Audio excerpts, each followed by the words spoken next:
Once banned, the image of a popular Myanmar activist now adorns t-shirts, pendants, and posters. It fills local markets, even eclipsing the likenesses of Western stars.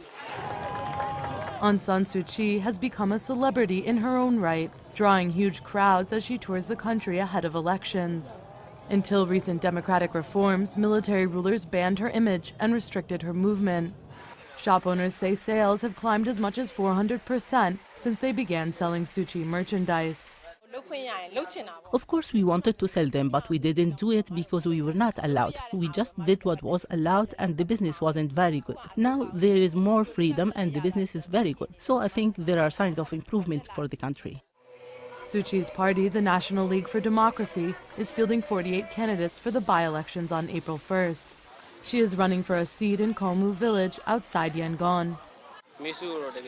I really love Mother Suu, and I believe there is a great prospect for our country's future. The country's fledgling and nominally civilian government has recently freed political prisoners, loosened censorship, and promised fair elections. The upcoming vote will test both Suu Kyi's party and the government's commitment to reform.